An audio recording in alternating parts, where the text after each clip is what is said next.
Assalamu alaikum wa rahmatullahi ta'ala wa barakatuh, dear students, and this is teacher Adam, and today inshallah in our lesson is on page 96. So we start with pronunciation reduced of.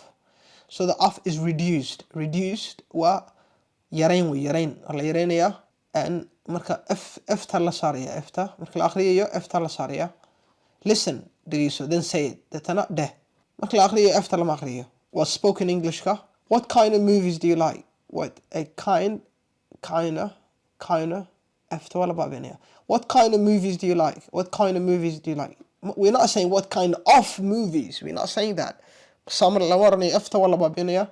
What kind of movies do you like? What kind of books do you like? She spends a lot of time with her friends.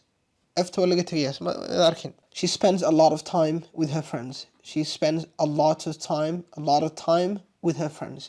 Say it, then listen. Deh, detana dhegeyso. What kind of music do you like? What kind of music do you like? What kind of TV programs do you like? What kind of, it's like a slight short there. What kind of TV programs do you like? I read a lot of books.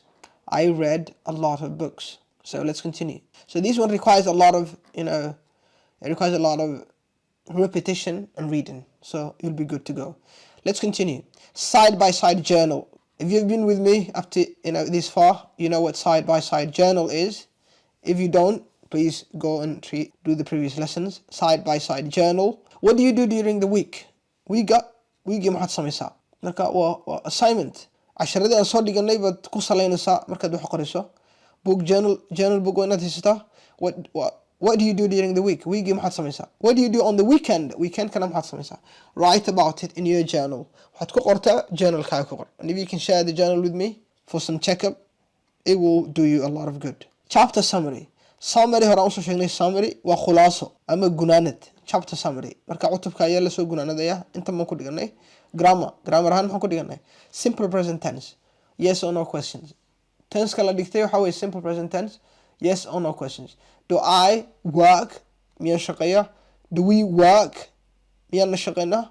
Do you work? Maad shaqeysaan? Do they work? Iyagu miyay shaqeeyaan?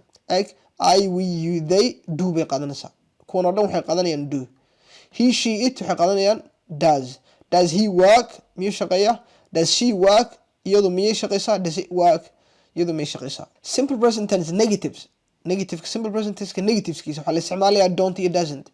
Kuwii do qaadanayay negative-kooga waa don't. Kuwii qaadanayay doesna negative-kooga waa doesn't. I don't work. Ma shaqeeyo. Simple present tense waa waxyaabaha soo noqnoqda. Marka waa ma shaqeeyo. Ma shaqeeyo wey. Ma cuno. Ma cabo. Ma qayliyo. I don't eat. I don't work. I don't drink. I don't disturb people. I don't... Wakaas. waxa weeye wax soo noqnoqda weeye negative-kooga. I don't work. Ma shaqeeyo. We don't work. Ma shaqeyno. You don't work.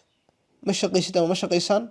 They don't work. Iyagu ma shaqeeyaan. He doesn't work. Isagu ma shaqeeyo. She doesn't work. Iyadu ma shaqeyso. It doesn't work. And so on and so forth. Short answers. Su'aalaha waxaa lagu weydiiyo waxaa lagu yidhaa ma shaqeysaa tusaale ma shaqeysaa. Do you work? Ma shaqeysaa. Do you work? Ma shaqeysaa. Jawaabta marka maxay noqonaysaa? Jawaabta waa haddaad samayso shay waxaad oranaysaa yes I do. Haddaanad samayn waxaad oranaysaa yes I don't. Waan soo dhigana cashirka. Yes I do. Yes we do. Yes you do. Yes they do. Yes he does. Yes she does. Yes it does. No I don't. No we don't. No you don't. No they don't. No he doesn't. No she doesn't. No it doesn't. Simple present tense negatives. Negative I don't work. We don't work. You don't work. They don't work. He doesn't work. She doesn't work. It doesn't work. Key vocabulary. Ereyada ugu muhiimsan aan soo dhiganay. Days of the week. Maalmaha week aan soo dhiganay. Sunday, Monday, Tuesday, Wednesday, Thursday, Friday, Saturday. Sunday, Monday, Tuesday, Wednesday, Thursday, Friday, Saturday. Nationalities. Jinsiyadaha. Qofka Mareykanka waxaa la oranaya American. Qofka Shiinaha u dhashay waa Chinese. Qofka Greek-ga u dhashay waxaa la oranaya Greek. Qofka Talyaaniga u dhashay waa Italian. Qofka Japanka u dhashay waa Japanese. qofka Mexico u dhashay waa Mexican, qofka wadanka Puerto Rico u dhashay waa Puerto Rican, American, Chinese, Greek, Italian, Japanese, Mexican, Puerto Rican.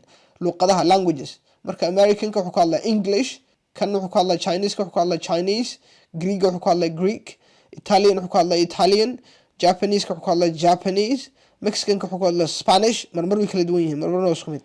Puerto Rican-ka wuxuu ku hadlaa Spanish. Describing people, dadka marka la tilmaamayo, active waa qof firfircoon, athletic waa qof sportiyahana, ciyaaro badan buu ciyaaraa, busy qof mashquulsan, outgoing waa qof bulshaawi ah, popular waa qof caan ah, shy waa qof khajilaad badan, active, athletic, busy, outgoing, popular, shy.